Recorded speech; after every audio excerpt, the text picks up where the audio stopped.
Bonjour et bienvenue sur une nouvelle vidéo update. Je vais donner un retour sur mes dernières lectures, 3 recueils de nouvelles et de contes, un livre de portraits de femmes criminelles, un roman, premier tome d'une saga dont on parle beaucoup en ce moment, et une trilogie de bandes dessinées. C'est parti! Alors pour commencer, j'ai lu Brouillard sur la baie d'Estelle Faye. Ce livre n'existe pour le moment en tout cas qu'en format numérique. L'e-book est disponible gratuitement sur le site d'Albin Michel. Il contient 2 nouvelles, la première fantastique, la deuxième de science-fiction. On peut y découvrir, dans un troisième temps, des présentations d'autres ouvrages de la maison d'édition. Les 2 nouvelles ont pour point commun de se dérouler dans la ville de San Francisco, où la brume ambiante semble avoir inspiré l'autrice, s'y étant rendue en voyage. La première n'a pas une thématique très originale, mais n'en est pas moins sympathique. La seconde, que j'ai davantage appréciée, parle de réalité virtuelle.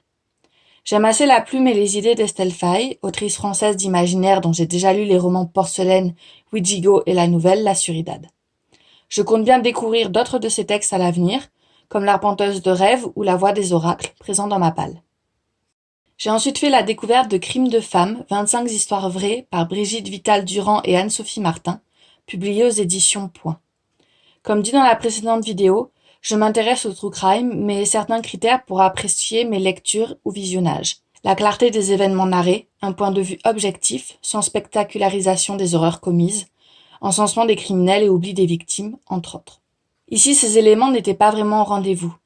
L'écriture des 2 journalistes et leur façon de raconter les histoires de ces femmes ne m'ont pas toujours paru très claires. J'ai dans l'ensemble eu du mal avec le ton du texte, que j'aurais préféré plus neutre.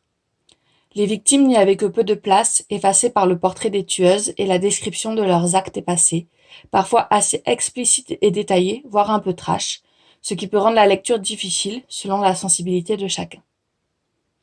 Cependant, il était intéressant de retrouver dans ce texte des lettres et extraits d'interviews, ainsi que des pistes de réflexion sur ce que ces cas variés peuvent donner à voir sur la position des femmes par rapport au crime, les différences constatables avec les hommes, leur statut parfois de victimes, avant qu'elles ne deviennent des criminels, le regard de la justice sur leurs actes, etc. J'ai aussi lu le premier tome de Blackwater, La Crue, de Michael McDowell, édité chez Monsieur Toussaint Louverture, que j'ai présenté dans la dernière vidéo Book Haul. J'ai passé un bon moment de lecture. L'ambiance du livre est particulièrement notable selon moi, mystérieuse et pesante, avec une nature redoutable comme cadre, un contexte de ségrégation raciale, quelques scènes d'horreur aussi soudaines qu'impactantes. Les personnages et leurs relations ont la part belle dans le récit. Ils sont très imparfaits, parfois horripilants, et peuvent inspirer davantage d'effroi par leur comportement que les éléments sont naturels.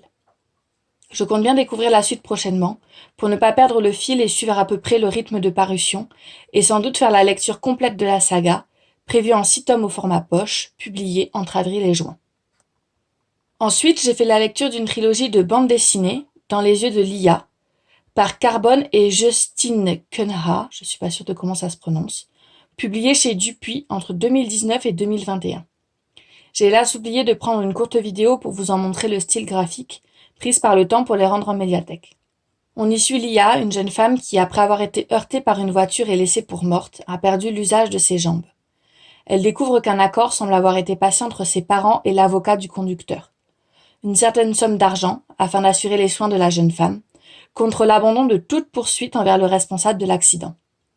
Lia compte bien tout faire pour découvrir l'identité de ce dernier et le mettre face à ses responsabilités. J'ai trouvé ces bandes dessinées plutôt sympathiques.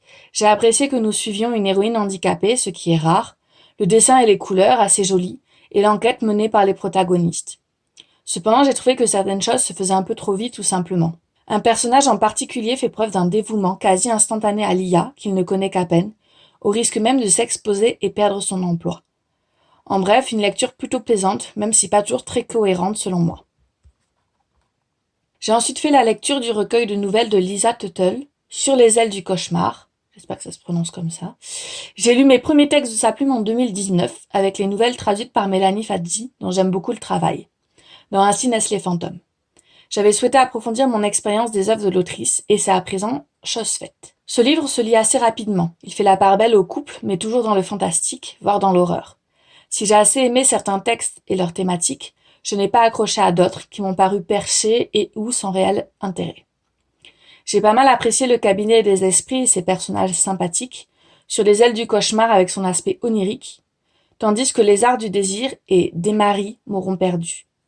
D'autres titres de Lisa Tuttle m'intriguent, comme Les Chambres inquiètes, mais je ne suis pas encore certaine de me lancer un jour, vu mon ressenti plutôt mitigé sur ces textes. À voir à l'avenir.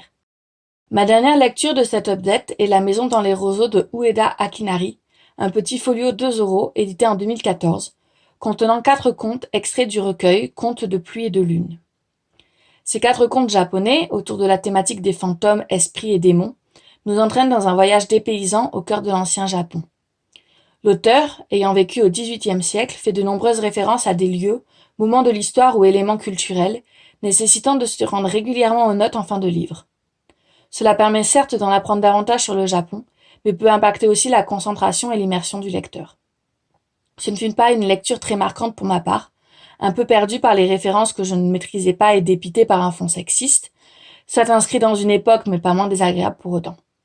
Je ne regrette pas ma découverte, mais ne pense pas me procurer le recueil original complet. Et voilà, cette update est à présent terminée. J'espère qu'il vous aura plu. N'hésitez pas à liker, commenter, vous abonner et partager si vous le voulez bien. Cela représenterait beaucoup pour moi et serait très encourageant pour la suite. Je vous remercie de votre écoute visionnage et vous dis à dans 2 semaines, mercredi, pour une prochaine vidéo. Bye bye.